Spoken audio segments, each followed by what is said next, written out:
What's up, everyone? Cinephile Mike here. Happy Friday. It is day 72 of Oscar Rewind, my bi-weekly series of video commentary reflecting on the work of this past year's Oscar nominees and winners. I've been digging deep into those IMDb profiles, and my hope is that you have discovered a new, older favorite, or maybe, revisited something you haven't seen in a while. As always, I'll be discussing the recent Oscar connection, awards history for the film, box office information, critical response, and most importantly, these reviews are spoiler-free. Now, before I jump in, do me that favor, click that subscribe button. You definitely want to be a part of all the cinematic goodness coming your way. So much more coming. Look, this is the last month of Rewind. We're getting ready for awards season, movie season 4. So many good ones that have been out. I can't wait to get into those. But I want to pay my respects to the rest of this past year's Oscars winners. Today, to kind of continue closing my loop, I am talking about FilmRise's The Bad Kids.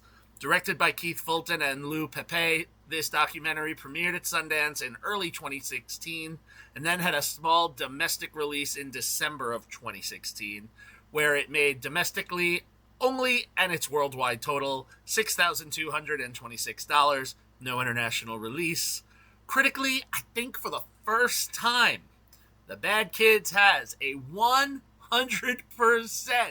perfect 100 critical rating on Rotten Tomatoes, coming from 13 reviews, and an 81% popcorn meter culled from over 100 audience reviews. Now, award season-wise for this doc, it was small. It was a nominee for the Documentary Grand Prize at Sundance, and the other award, which it won, was the Special Jury Prize for Documentary for Verite Filmmaking. It also won a Best Music Award from the International Documentary Association, and then there were 3 other nods for this film, 2 Best Documentary nods at the Cleveland and National Film Festivals, and it was also nominated at the News and Documentary Emmy Awards for Outstanding Business and Economic Doc. So why is it here? Molly O'Brien. Molly O'Brien this year won her first Oscar off her first nomination for directing and co-producing the documentary short The Only Girl in the Orchestra, which looked at a musician and also teacher. So fitting that we're talking about another documentary Molly worked on about education. On The Bad Kids, Molly served as a co-producer, and I have to say, I'm going to get this off my chest a little bit now, but I'll get into it later. I enjoyed this film, but what an awful title. Awful title. All right, let me get into the film first. The Bad Kids is a documentary that takes a look at one of the many educational systems in our country, the alternative school, or what we, for those of you in New York City, call the transfer schools. For anyone that may not be aware, really quickly, transfers, alternative schools, these are schools specifically for at-risk students, those being the ones who are overaged and undercredited, like they don't have enough credits to graduate, and they're either 19, 20, or they're pretty close, like 17, 18, but they don't have the credits they need. But instead of going into a GED program, if the students want to earn a high school diploma, these schools will work with them. They'll modify schedules, they'll modify work to ensure that students meet the appropriate standards to earn their high school diploma. The Bad Kids looks at one specific school, Black Rock Continuation High School, located in Yucca Valley, California, right in the heart of the Mojave Desert. Now, Black Rock is run by the compassionate principal, Vonda Villand. Now, this documentary doesn't focus on the school per se, but on the students in this school. And while we meet several throughout, we have a primary focus of 3 students. First up is Lee Bridges. Lee is a young man with a newborn child with Layla, one of his classmates.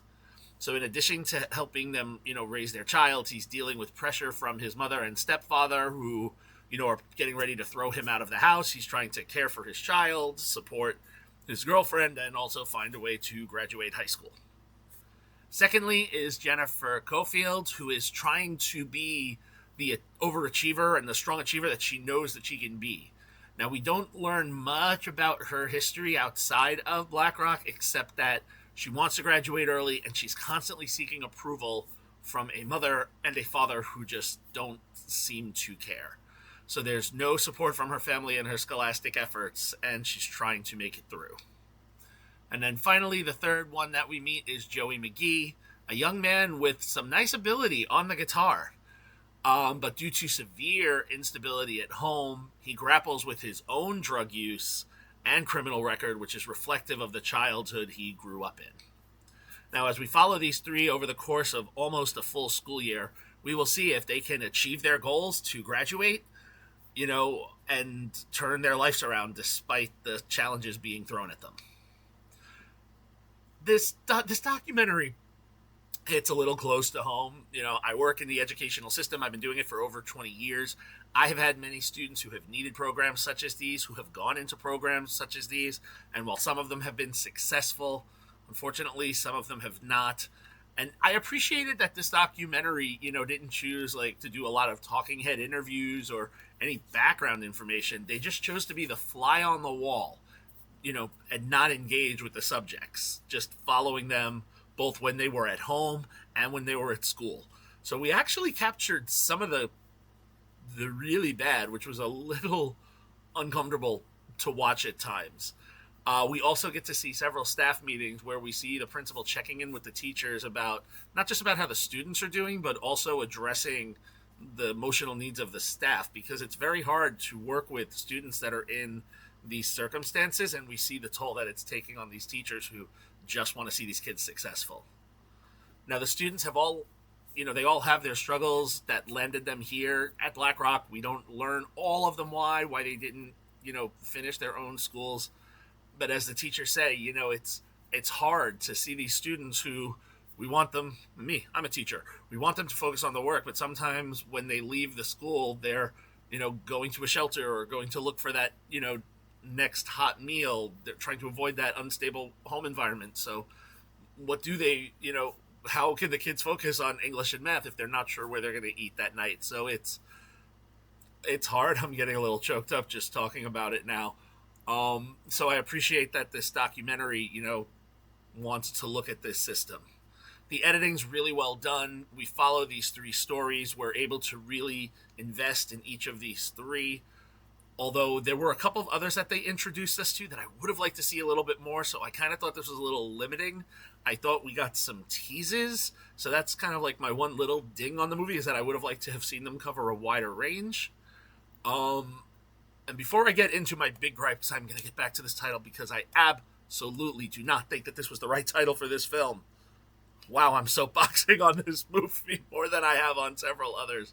Look, I want to recognize Molly O'Brien. This was a wonderful piece to co-produce and work on. The only girl in the orchestra, her aunt was a teacher.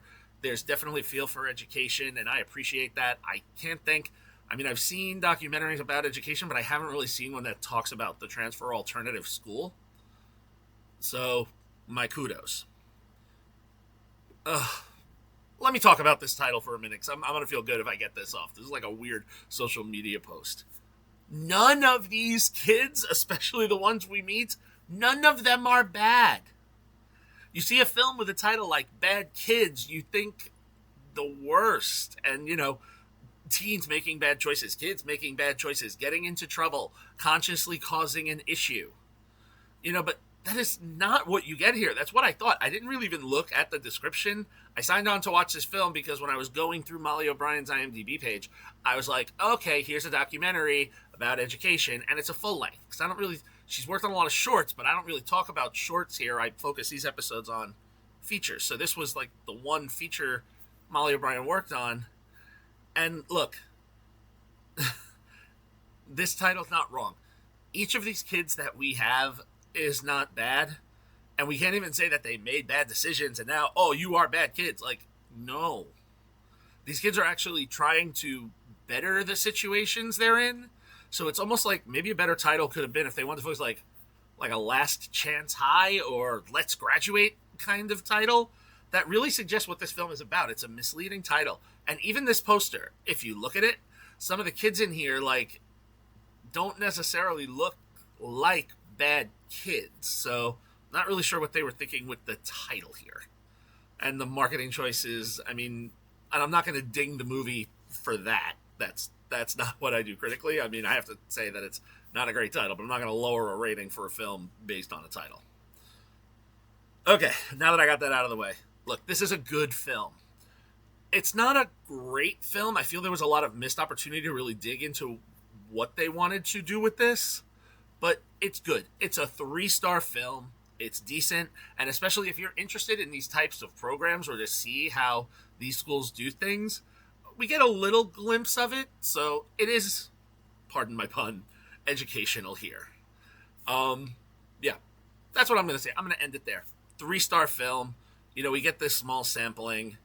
If you would like to watch The Bad Kids, it is currently title.